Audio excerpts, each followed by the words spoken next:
إن الحمد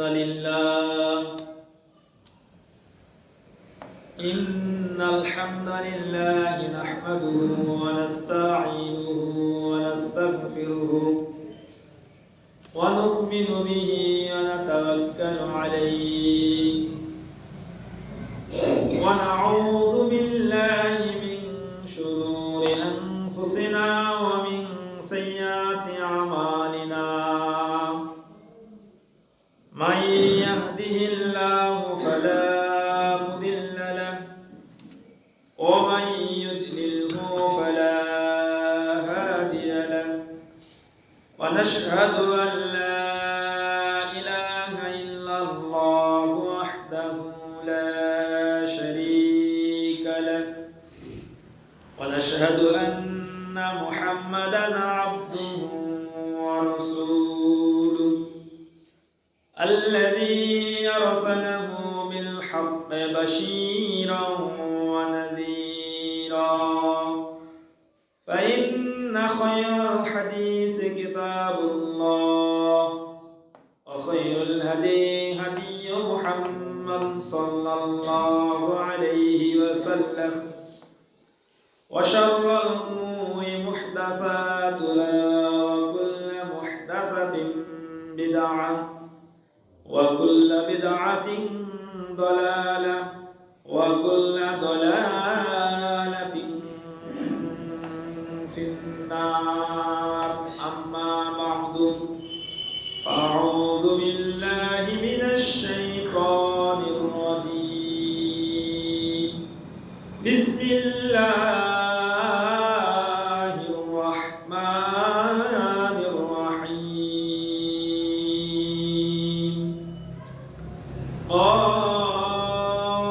قاف والقرآن المجيد بل عجبوا أن جاءهم منذر منهم فقال الكافرون هذا شيء عجيب أإذا متنا وكنا ترابا ذلك رجع بعيد قد علمنا ما تنقص الأرض منهم وعندنا كتاب حفيظ بل كذبوا بالحق لما جاءهم فهم في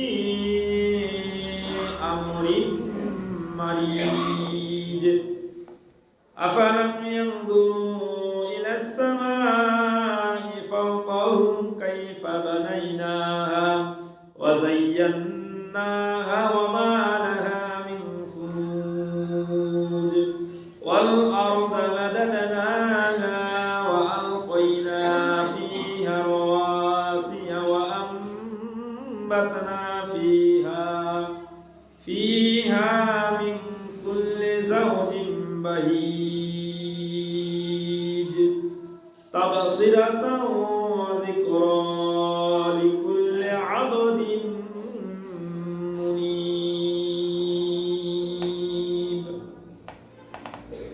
وعن أبي هريرة رضي الله تعالى عنه قال قال رسول الله صلى الله عليه وسلم إذا جاء رمضان فتحت أبواب الجنة وغلقت أبواب النار وصفدت الشياطين وقال النبي الأمين في موضع الآخر إن لله عتقاء في كل يوم وليلة يعني في رمضان لكل عبد منهم دعوة مستجابة সমস্ত প্রশংসা সেই মহান আল্লাহ সুবহানাহু ওয়া তাআলার জন্য যে আল্লাহ সুবহানাহু ওয়া তাআলা আমাদেরকে 1446 হিজরি রমাদানের প্রথম জুমআর দিন জুমআর উপস্থিত হওয়ার সুযোগ দান করেছেন সেই মহান আল্লাহ পাকের শুকরিয়া আদায় করে আলহামদুলিল্লাহ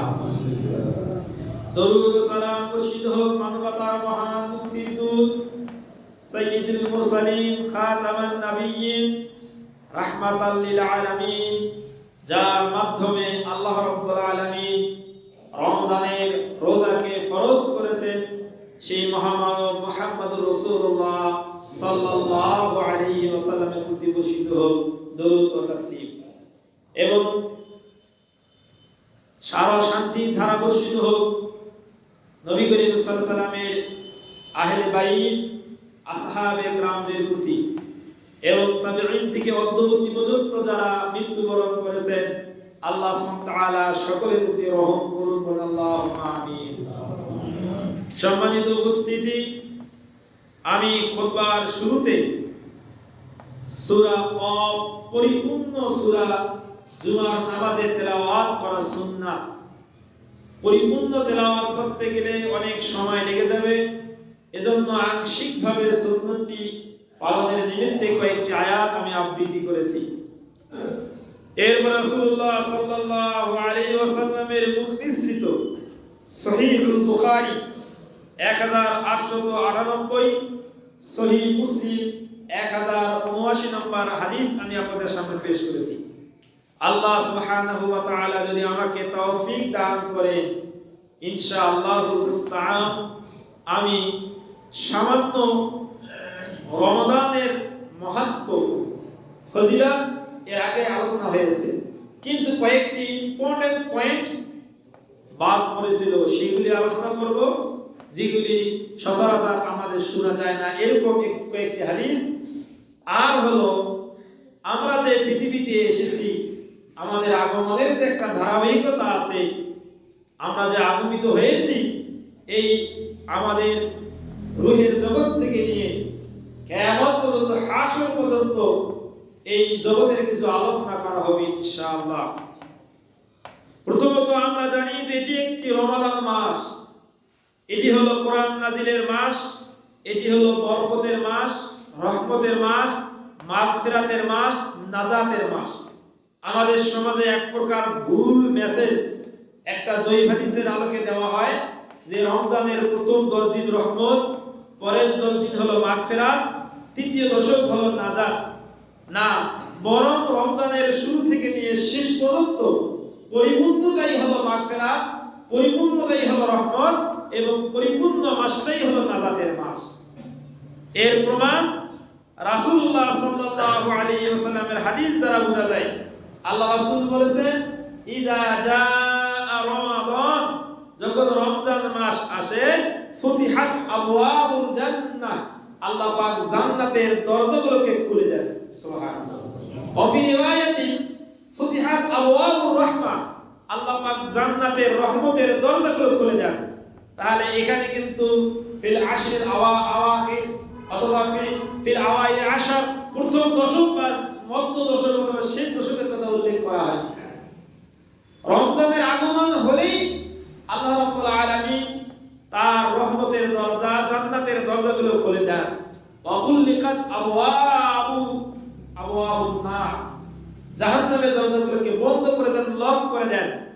ওয়া সুফিদাতিশ শায়াতিন, শয়তানকে শৃঙ্খলাবদ্ধ করে রাখেন, আবদ্ধ করে রাখেন। সহিহ বুখারী 1898, সহিহ মুসলিম 1079 নম্বর হাদিস। তাহলে এই হাদিস প্রমাণ করে সম্পূর্ণ মাসটাই হলো রহমতের মাস, সম্পূর্ণ মাসটাই হলো নাজাতের মাস, সম্পূর্ণ মাসটাই হলো মাগফিরাতের মাস। যারা বিশেষভাবে ভাগ করেছে, এই ভাগ করা ঠিক নয়।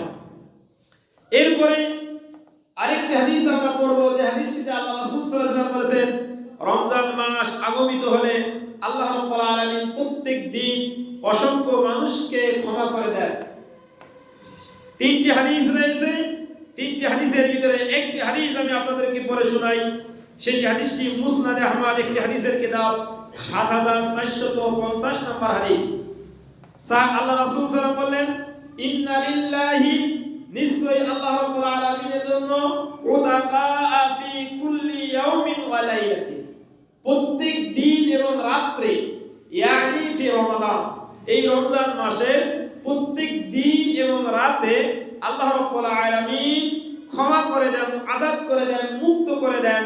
লিকুল্লি আবদিন মিনহু, ওই সমস্ত বান্দাদের মধ্য থেকে ওই ব্যক্তিকে মিনহুম দাওয়াতুন মুস্তাজাবাতুন, যাদের মুমিন বান্দারা যাদের জন্য দোয়া করে আল্লাহ রাব্বুল আলামিন ওই মুমিন বান্দার দোয়াকে কবুল করে নিয়ে ওই ব্যক্তিকে আল্লাহ রাব্বুল আলামিন আযাব দিয়ে দেন। সুবহানাল্লাহ, বুঝতে পারেন নাই? হাদিসটি হলো যে রমজান মাসের প্রত্যেক দিন রাতে এবং দিনে অসংখ্য মানুষকে আল্লাহ জাহান্নাম থেকে কি দেন? মুক্তি দান করে দেন। প্রত্যেক মুমিন বান্দার একটি করে দোয়া কবুল হয়, ওই দোয়ার বদৌলতে আল্লাহ রাব্বুল আলামিন তার উদ্দেশ্যকৃত মানুষকে মাফ করে দেন। সুবহানাল্লাহ ওয়া বিহামদিহি। অর্থাৎ আপনি আজকে দোয়া করুন, আল্লাহ আমার বাবা নাই মারা গেছে, আমার মা নাই মারা গেছে, আমার ভাই বোন আত্মীয়স্বজন মারা গেছে। এই যে আপনি দোয়া করলেন, আপনি যদি মুমিন হয়ে থাকেন, সিয়ামরত অবস্থায় থাকেন, আল্লাহ ভীরু হয়ে থাকেন, অবশ্যই আল্লাহ রাব্বুল আলামিন রমজান মাসের মহত্বে, রমজানের ফজিলতের কারণে আপনার দোয়াকে কবুল করে নিয়ে আপনার উদ্দেশ্যকৃত মানুষকে আল্লাহ রাব্বুল আলামিন ক্ষমা করে দিবেন। তাহলে হাদিস প্রমাণ করে, এই মুসনাদে আহমদের হাদিস প্রমাণ করে, রমজানের শুরু থেকে নিয়ে শেষ পর্যন্ত প্রত্যেক দিন এবং রাতে আল্লাহ মানুষকে ক্ষমা করে মাফ করে দেন। তাহলে অবশ্যই যারা এখনো মুক্তির দোয়া করেননি, বাবা মার জন্য দোয়া করেননি, আত্মীয় স্বজনের জন্য এখন আল্লাহর কাছে ফরিয়াদ করেননি, অবশ্যই আল্লাহ রাব্বুল আলামিনের দরবারে করবেন। হয়তো আপনার একটা দোয়ার কারণে একটা মানুষ সারা জীবনের শাস্তি থেকে মওকুফ হয়ে যাবে। আপনার একটা দোয়ার বদৌলতে একটা মানুষ জাহান্নামের সেই আযাব থেকে আল্লাহ রাব্বুল আলামিন থেকে মুক্ত করে দিবেন। তাহলে এটি হলো রমজানের ফজিলত। এই রমজান মাসের আরেকটি হাদিস, রমজান কেন আমাদের কাছে এত গুরুত্বপূর্ণ সর্বোত্তম মাস হিসেবে বিবেচিত হয়, আর একটি হাদিসটি বর্ণনা করেছেন মুসনাদে আহমদ 8368, সহিহ ইবনে খুযাইমা 1884 নম্বর হাদিস। হাদিসে আবু হুরায়রা রাদিয়াল্লাহু তাআলা আনহু কর্তৃক বর্ণিত, তিনি বলেন আল্লাহ রাসূল সাল্লাল্লাহু আলাইহি ওয়াসাল্লাম বলেছেন, মা আতা আলাল মুসলিমিনা শাহরুন খায়রুল লাহুম মিন রমাদান। মা আতা আলাল মুসলিমিন, আল্লাহ তাআলা কসম, মুসলমানদের উপরে যে সমস্ত মাস আগমন হয়, মুহররম থেকে নিয়ে একবারে শেষ পর্যন্ত 12টি মাস যে আগমন হয়, এই মাসগুলোর মধ্য থেকে খায়রুল লাহুম মিন রমাদান, মুসলমানদের কাছে সবচেয়ে উত্তম, সবচেয়ে সর্বোত্তম হলো রমাদান মাস। ইল্লা তাআলাল মুনাফিকিন, তবে হ্যাঁ, ওয়ালা তাআলাল মুনাফিকিন শাহরুন শাররুল লাহুম মিন রমাদান, তবে হ্যাঁ এই মাসটা মুনাফিকদের উপরে তাদের মাসগুলোর মধ্য থেকে সর্বনিকৃষ্ট একটা মাস। আজকে দেখবেন যারা মুনাফিক, সমাজে যারা ফাসিক, সিয়াম রাখে না, সালাত পড়ে না, তারা কিন্তু প্রকাশ্যে খেতে কিন্তু তাদের ইতস্তবোধ হয়, লজ্জা হয়। ছেলে রোজা থাকে, বাবা থাকে না, মেয়ে রোজা থাকে, মা থাকে না, মা কিন্তু প্রকাশ্যে খেতে পারে না, খাইলেও তাকে লজ্জা লাগে যে না জানি কখন আমার ছেলে মেয়ে, আমার পাড়া প্রতিবেশী কে দেখে ফেলে আমাকে কিছু বলে ফেলে। এই মাসটা এমন একটা মাস, যে মাসটা মুনাফিকদের উপরে একটা নিকৃষ্টতম মাস, ভারী মাস, আযাবের মাস মনে হয়। মনে করে যে কখন খালি এই মাসটা শেষ হয়, এই তো আর মানুষ আমাকে বলবে না যে কেন আপনি সিয়াম রাখেন নাই। কেন যদি আমরা সিয়াম না রাখি তাহলে বুঝতে হবে কেন আপনি সিয়াম রাখেন নাই। চেহারা স্বাস্থ্য তো ভালো, সিয়াম না রাখার কারণ কি? এই যে বললে তার কাছে কি হয়ে যায়? বিরক্ত হয়ে যায়, তাকে লজ্জা লাগে, শরম লাগে।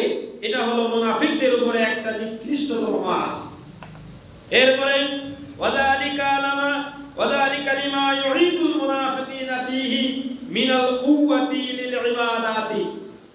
আল্লাহ রাসূল সাল্লাল্লাহু আলাইহি ওয়াসাল্লাম বললেন, কেননা যারা মুমিন হবে, মুমিনরা এই মাসকে ইউঈদুল মুনাফিকিনা ফীহি মিনাল কুওয়া লিল ইবাদা, ইবাদতের জন্য এই মাসে কিছু শক্তি সঞ্চয় করবে। ইবাদতের জন্য মুমিনদের সঞ্চয়, মুমিনদের একটা তহবিল গঠন হবে রমজান মাস।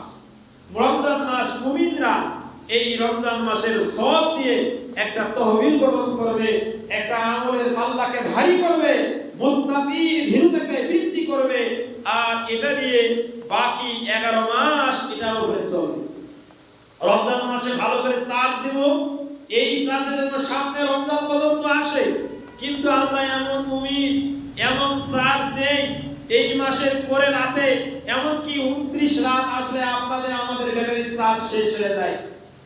রোজা করে, নামাজ করে, হজ করে, যাকাত দেয়, কিন্তু দেখবেন 29 রমজান পার হলে ঈদের আগমন হয়েছে, গান বাজনা, এরপরে জুয়া, এরপরে আরো অনেক কিছু যেগুলি ইসলাম সাপোর্ট করে না। অথচ এই লোকটা 1 মাস পূর্ণাঙ্গ সিয়াম পালন করলো, 1 মাস কোরআন তেলাওয়াত করলো, 1 মাস কিয়ামুল লাইল আদায় করলো, কিন্তু মাস শেষ না হতেই লোকটা আবার আগের দিকে চলে গেল। তাহলে বুঝতে হবে ওই লোকটার 1 মাসের ইবাদত তার কাজে আসেনি।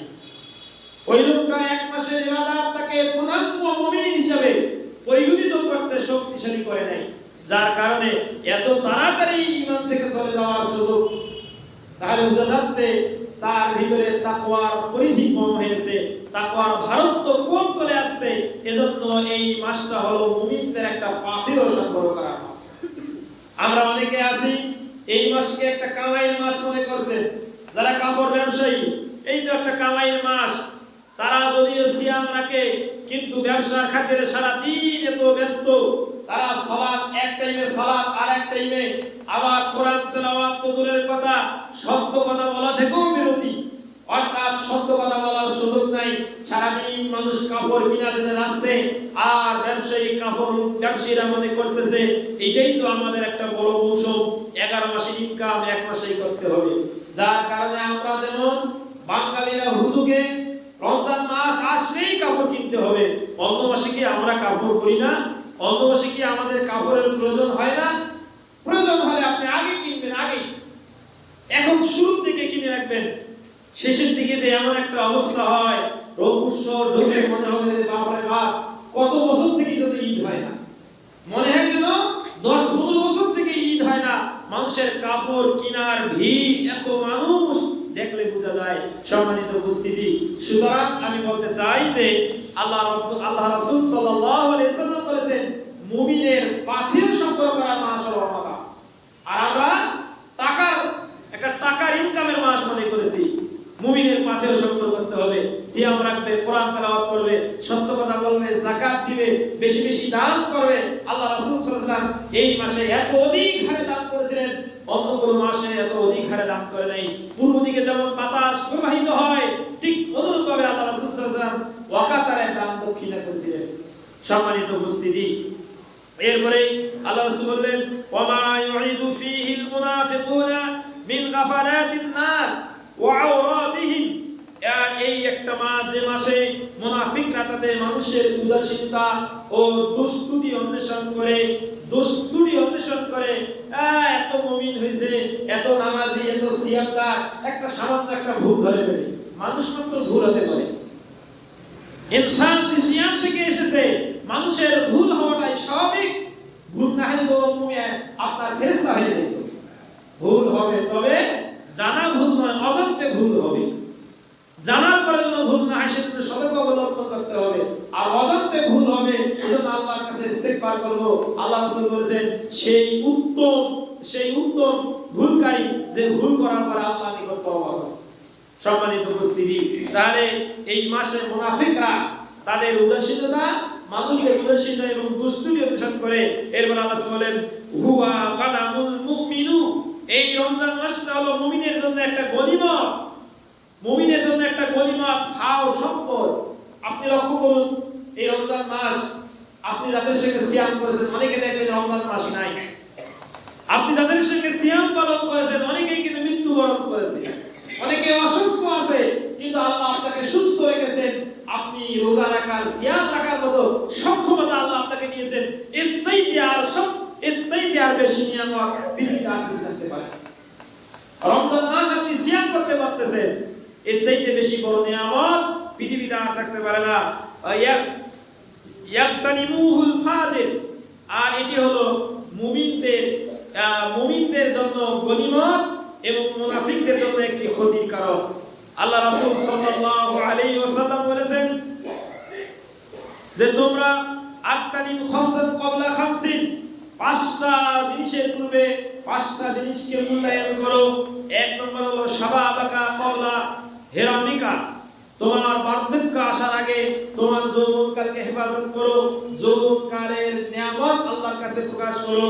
ওয়াসাহাতাকা ক্বাবলা সাকামিকা, অর্থাৎ তোমার অসুস্থতা আসার আগে তুমি সুস্থতাকে কাজে লাগাও।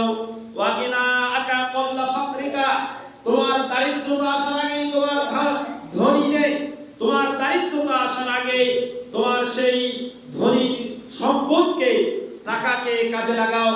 দরিদ্র হয়ে গেলে, অভাব এসে গেলে আর কিন্তু এরকম অকাতারে দান করার মতো সুযোগ থাকবে না, হৃদয় মন সংকোচন হয়ে যাবে। সুতরাং যখন আল্লাহ আপনাকে সম্পদ দিয়েছে, নিয়ামত দিয়েছে, আপনি তখনই বেশি বেশি করে দান করার চেষ্টা করবেন। চতুর্থ নম্বর হলো অফারাগাকা ক্বাবলা শুগলিক, তোমার ব্যস্ততার আগেই তুমি ব্যস্ততা আসার আগেই অবসরকে কাজে লাগাও। আল্লাহ পাক সূরা আল-নাসরতে বলেছেন ফাইদা ফারাক্তা ফানসব, যখন তোমরা অবসর থাকো তখন কঠোর অধ্যবসায় করো। ফানসব, বেশি বেশি করে তোমরা সাধনা করো, বেশি বেশি করে দোয়া জিকির আজকারগুলো তোমরা পাঠ করো। আমরা সুযোগ পেলেই মসজিদ থেকে বের হয়ে বাইরে গল্প চলছে, একটু বসে থেকে জিকির আজকার করব। সুযোগ পেলেই আমরা বাড়িতে, এখনকার নেক্সট জেনারেশন হলো সুযোগ পাইলেই শুধু মোবাইলের টিভি, সুযোগ পাইলেই শুধু স্ক্রিন টাচ মোবাইলের ব্যবহার, সুযোগ পাইলেই যে আমাকে কোরআন পড়তে হবে, হাদিস পড়তে হবে, একটু মাসলা জানতে হবে, একটা দোয়ার বই রাখবেন যে দোয়াগুলি ভুলে গেছেন এই দোয়াগুলো তো পড়বেন, আদায় করবেন, এটা নাই। যার কারণে আমাদের ভিতরে আমাদের চর্চা না থাকার কারণে অনেকের জানা বিষয়গুলো অনেকের কাছে অজানা হয়ে যায়। সম্মানিত উপস্থিতি, এরপরে পঞ্চম নম্বর হলো হায়াতাকা ক্বাবলা মাউতিক, তোমার মৃত্যু আসার আগে তোমার হায়াতকে, তোমার এই জীবনটাকে তুমি কাজে লাগাও। কারণ এখনই যদি মৃত্যু এসে যায়, এখনই যদি আপনার রূহ নিয়ে যাওয়া হয়ে যায়, আপনি মৃত্যুবরণ করেন বা আমি মৃত্যুবরণ করি, তাহলে এই দুনিয়ার জীবন আর কোন কাজে আমার আসবে না। টাকা, বাড়ি, ধন, সম্পদ, শক্তি, সামর্থ্য সব কিছু আমাকে শুধু বিদায় দেওয়ার জন্য প্রস্তুত থাকবে। সব কিছু শুধু কখন বিদায় দেওয়া যায়, আর আপনার আত্মীয়স্বজন অপেক্ষা করবে কখন বিদায় দেওয়া যায়। হয়তো বা একটু আমার জন্য দোয়া করবে, আপনার জন্য দোয়া করবে, আপনাকে শেষবারে বিদায় দিবে, কিন্তু বিদায় না দিয়ে কোনো বুদ্ধি নেই। সুতরাং বিদায় দেওয়ার পরে বিদায় দেবে, আর আপনার বিদায়ের পরে শুরু হবে আপনার জন্য পরীক্ষা। তারা বিদায় দিয়ে চলে যাওয়ার পরে আপনার কবরে আপনার শুরু হয়ে যাবে। আপনাকে 3টি বা 4টি প্রশ্ন করা হবে, উত্তর দিতে পারলে এরপরে আরামের বিছানা, আর দিতে না পারলে আপনার জন্য শাস্তি অপেক্ষা করতে থাকবে। সম্মানিত উপস্থিতি, এজন্য জীবনকে কাজে লাগাতে হবে। এই এত বড় একটা হায়াত, এত বড় একটা জীবন, শুধু কি আপনি ধন সম্পদ আয় করেই যাবেন, ক্যারিয়ার গঠন করে যাবেন, আর আপনার আমলের প্রয়োজন নেই? ক্যারিয়ার গঠন করে কি করবেন যদি আপনার আমল না থাকে? আপনি এই দুনিয়ার ক্যারিয়ার গঠন করে ন্যূনতম একবারে বিন্দুর চেয়ে বিন্দু পরিমাণ কোনো কাজে আসবে না। আল্লাহ রাসূল সাল্লাল্লাহু আলাইহি ওয়াসাল্লাম কঠিনভাবে একটি হাদিস বলেছেন, লা তাযুলু কদামু ইবনি আদামা ইয়াউমাল কিয়ামাতি মিন ইনদি রাব্বিহি হাত্তা ইউসআলা আন খামসি। কিয়ামতের দিন বান্দা তার পাকে সামনে এবং পিছনে বিন্দু পরিমাণ নড়াচড়া করতে পারবে না, অগ্রে এবং পশ্চাতে নিয়ে যেতে পারবে না, যতক্ষণ না 5টা প্রশ্নের উত্তর দিতে না পারবে। 1 নম্বর প্রশ্ন হলো আন উমরিহি ফিমা আফনাহু। প্রথম প্রশ্ন আল্লাহ করবেন, আসো তোমাকে দুনিয়াতে 70 বছর হায়াত দিয়েছিলাম, তোমাকে দুনিয়াতে 40 বছর হায়াত দিয়েছিলাম, আজকে এই 40 বছরের এই দুনিয়ার হায়াতের তুমি হিসাব দাও। যদি হিসাব দিতে না পারো তাহলে তোমার পা সামনে এবং পিছনে, অগ্রে এবং সামনে, অগ্রে এবং পশ্চাতে যাওয়ার কোনো সুযোগ নেই। আমরা কি দিতে পারবো? আপনাকে যদি জিজ্ঞাসা করা হয় আজ শুক্রবার, গত শুক্রবারের দিন সারা দিন আপনি কি খাইছেন, কি করছেন, সারা দিনের একবারে আপনি হিসাব দেন, আমার তো মনে হয় আমি সহ 10 জন আমরা হিসাব দিতে পারবো না যে এই সারা দিনে কি কাজ ছিল আমাদের, কি আমল ছিল, কি কাজ ছিল। তাহলে আল্লাহ রাব্বুল আলামিন যে আমাদেরকে এই হায়াত দিলেন, এই হায়াতের যদি আমরা শুকরিয়া আদায় করতে না পারি, এই হায়াতকে যদি কাজে লাগাতে না পারি, তাহলে পরবর্তী চিরন্তন যেখানে থাকতে হবে কোটি কোটি বছর যেখানে থাকতে হবে, যেখানে মানুষের কোনো মৃত্যু হবে না, লা ইয়ামুতু ওয়া লা ইয়াহইয়া, যেখানে মানুষ আর মৃত্যুবরণ করবে না আর জীবিতও হবে না, সেখানকার আমলের জন্য দুনিয়া, সেখানকার সুখের জন্য আজকে দুনিয়ার সামান্য আমলের প্রয়োজন আছে কিনা? দুনিয়ার সামান্য আমল এতটুকু যদি আমরা করতে না পারি, তাহলে সেখানে চিরন্তন আমাদেরকে আযাব এবং শাস্তির মধ্যে ভুগতে হবে। সম্মানিত উপস্থিতি, আল্লাহ রাব্বুল আলামিন আমাদেরকে যে হায়াত দিয়েছেন, এই হায়াতের শুকরিয়া আদায় করতে হবে। কিভাবে হায়াতের শুকরিয়া আদায় হলো? যত সময় সালাত আদায় করা, দেহের হক আদায় করা এবং এই দেহ দিয়ে হালাল রিজিক অন্বেষণ করে এই দেহের ভিতরে প্রবেশ করা এবং মানুষের সব সময় উপকার সাধন করা। হায়াতকে কাজে লাগাতে হবে। আপনার হায়াতকে যদি কাজে লাগাতে না পারেন, তাহলে মৃত্যুর পরে আফসোস ছাড়া আর কিছুই থাকবে না। তখন শুধু ইয়া লাইতানি কুনতু তুরাবা, আয় আমার আফসোস যদি মাটি হয়ে যেতাম, তাহলে আমার আর কোনো শাস্তি হতো না, কিন্তু সেখানে মাটি হয়ে যাওয়ার কোনো সুযোগ থাকবে না। সম্মানিত উপস্থিতি, আমাদের অনেকের হায়াত, আল্লাহ পাক অনেককে হায়াত দিয়েছেন, দেখবেন অনেকে বুড়া হয়ে গেছেন, মাথা চুল পেকে গেছে, কিন্তু দাড়ি রাখার মতো শক্তি তাদের ভিতরে হচ্ছে না। হ্যাঁ, বুড়া হয়ে যাচ্ছে, আল্লাহ পাক এতদিন হায়াত দিল, এরপর লোকটার দাড়ি রাখার মতো সাহস হচ্ছে না, তাহলে বুঝতে হবে তার ঈমান কত বড় শক্তিশালী। বুঝেন তাহলে তার ঈমান কত বড় শক্তিশালী, যে বয়স হয়ে যাচ্ছে, দাড়ি পেকে যাচ্ছে, নাতি পেয়েছে, কিন্তু তারপরে দাড়ি রাখতে চাচ্ছে না, তারপরে সালাত আদায় করে না, এরপরেও কাটার উপরে প্যান্ট পরে না, এরপরেও অশ্লীলতা ছাড়ে না, তাহলে ওই লোকটার চিন্তা চেতনা কি আছে নেই? পরকালীন চিন্তা চেতনা তার ভিতরে আছে কতটুকু? আমাদের সমাজে অনেক সময় আমরা মানুষকে উৎসাহ দেওয়ার জন্য, উদ্দীপনার জন্য অনেক সময় বলে থাকি যে আপনি এত বয়সে যে নাতি পেয়েছেন, এরপরেও আপনি কেন দাড়ি রাখেন না? কিন্তু আসলে মুসলমানকে মুসলিম হতে গেলে তাকে অবশ্যই ইসলামের হুকুমগুলি বাস্তবায়ন করতে হবে। শুধু দাড়ি রাখলেই যে মুসলিম এমনটা আবার নয়, না রাখলেও যে মুসলিম এমনটা নয়। আপনি মুসলমান, প্রত্যেক দিন 2 দিন 3 দিন পর পর আপনি দাড়ি কামাচ্ছেন, ব্লেড দিয়ে হোক, খুর দিয়ে হোক, মেশিন দিয়ে হোক, তাহলে আপনি একটি সুন্নতের বরখেলাপ করতেছেন, আপনি প্রত্যেক দিন কবিরা গুনাহ করতেছেন। আল ইসরাফু আর কবিরা গুনাহ যখন বারবার, সগীরা গুনাহ যখন বারবার করা হয়, তখন কবিরায় পরিণত হয়ে যায়। একটা মানুষ যখন বারবার কবিরা গুনাহ করে, ওই লোকটা তওবা করলে আল্লাহ রাব্বুল আলামিন তার তওবা কবুল করেন। তাহলে আমরা অনেকেই আছি যে এই গুনাহের সাথে লিপ্ত। আমি উদাত্ত আহ্বান জানাবো, রমাদান মাস বরকতের মাস, রহমতের মাস, এই মাসকে, এই মাসে যেহেতু আমাদের আল্লাহ পাক কোরআন নাযিল করেছেন, নাযিলের মাস, সিয়ামের মাস, সুতরাং এই মাসের এত ফজিলতপূর্ণ মাসে আজকে থেকে নিয়াত করে ফেলেন, যারা যেভাবে এটাকে, এই সুন্নতকে বরখেলাপ করেছেন, যে এই সুন্নতকে যেন রাখেন এবং এই সুন্নতকে যেন নিয়ে মৃত্যুবরণ করতে পারেন। আল্লাহ রাব্বুল আলামিন যেন আমাদের সকলকে এই সুন্নতের হেফাজত করার তৌফিক দান করেন, আল্লাহুম্মা আমিন। সম্মানিত উপস্থিতি, তাহলে আমাদের হায়াত, আমাদের এই জীবনকে যদি আমরা কাজে লাগাতে না পারি, তাহলে আমাদের আফসোসের আর শেষ থাকবে না।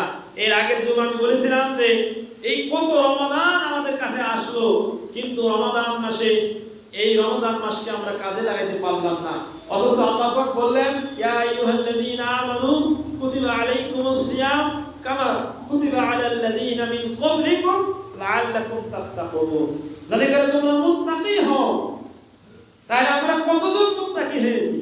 এই জামাতে 200 ঘর, প্রত্যেক রমাদানে যদি 10 জন করে লোক মুত্তাকি হয়, 10 বছর পরে দেখা যাবে এই জামাতের ম্যাক্সিমাম মানুষ মুত্তাকি হয়ে গেছে।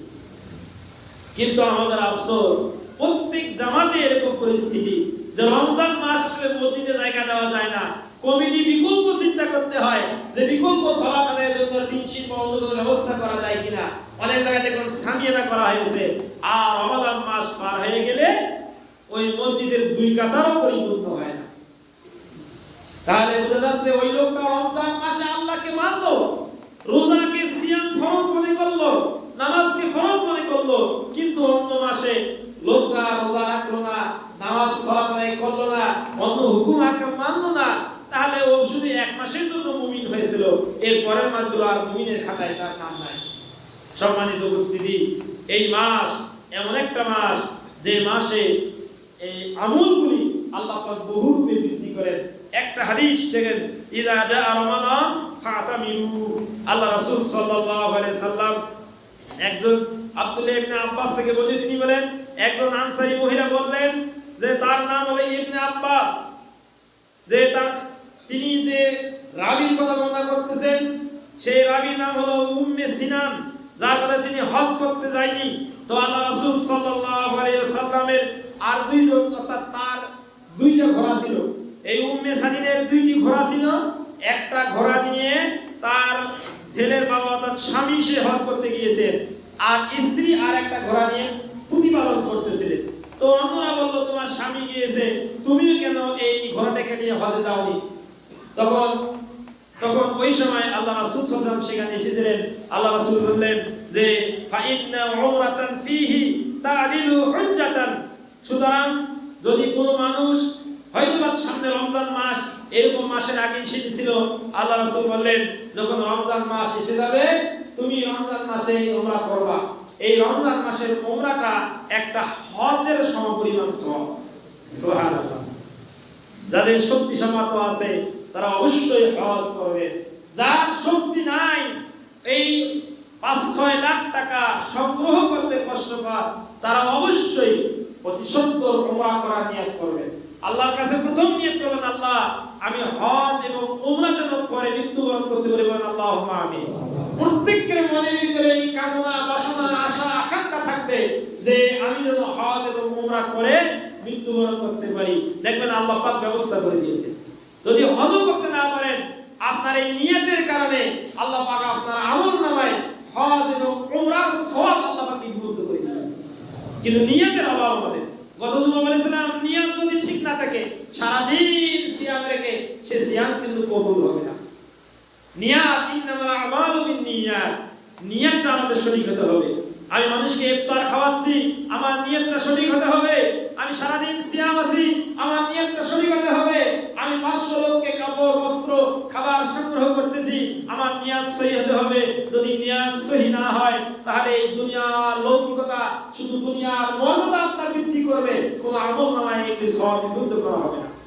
দুনিয়ায় সম্মান বৃদ্ধি হবে, কিন্তু কোনো আমল নামায় সওয়াব লিপিবদ্ধ হবে না।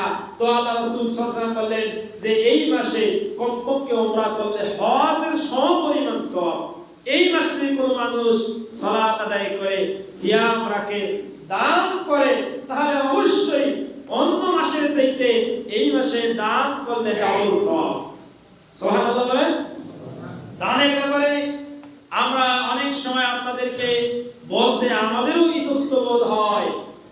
আপনাদের অনেকের মসজিদে যাদের মাসিক ইয়ানাত সহ যারা এককালীন বা অন্য দান করেন, কমপক্ষে রমাদান মাসে আপনার সম্পূর্ণ টাকা পরিশোধ যদি করেন দেন, অবশ্যই অন্য মাসের চাইতে এই মাসে ডাবল সওয়াব আপনার আমলনামায় লিপিবদ্ধ করা হবে।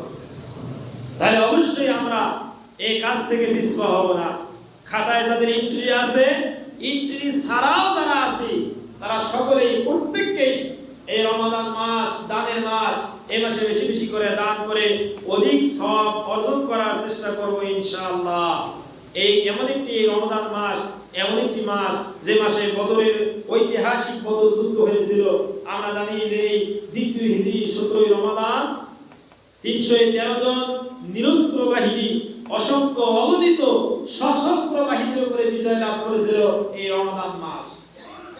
নিরস্ত্র বাহিনী, তাদের কাছে কোনো অস্ত্র ছিল না, গাছের ডাল তাদের কাছে ছিল, সামান্য অস্ত্র ছিল।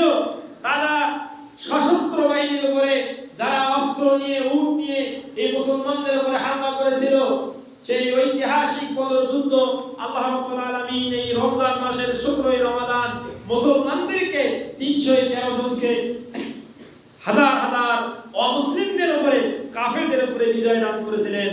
সম্মানিত উপস্থিতি, সুতরাং এই মাসকে শ্রদ্ধা, এই মাসের আমল আখলাককে আমাদেরকে অবশ্যই আদায় করতে হবে এবং এই মাসের পাপাচার থেকে দূরে থাকতে হবে। এই মাসে দান দক্ষিণা বেশি করতে হবে, আমাদের হায়াতকে কাজে লাগাতে হবে। আল্লাহ সুবহানাহু ওয়া তাআলা আমাদের এই মাস এবং হায়াতকে, আমাদের এই জীবনকে আল্লাহ পাক আমাদেরকে কাজে লাগার তৌফিক দান করুন, আল্লাহুম্মা আমিন। আল্লাহ তোমার কাছে এই তৌফিক কামনা করি, আমরা যারা এখানে উপস্থিত আছি আমাদের হায়াতগুলোকে তোমার হায়াতে তৈয়্যিবা, হায়াতান তৈয়্যিবাতান, আল্লাহ উত্তম হায়াত যেন আল্লাহ তুমি কবুল করো, আল্লাহুম্মা আমিন। যাতে এই পার্থিব জীবনে আমরা আমল করে নিরেট একবারে একনিষ্ঠ আমল করে এই আমলের বিনিময়ে মৃত্যুর পরে যেন আমরা নাজাত পাই, আল্লাহুম্মা আমিন। কিয়ামতের দিন যেন আমরা এই আমল নিয়ে আল্লাহ জান্নাতে যেতে পারি, জাহান্নাম থেকে মুক্তি পেতে পারি। আল্লাহ তুমি আমাদেরকে সে তৌফিক দান করো, আল্লাহুম্মা আমিন।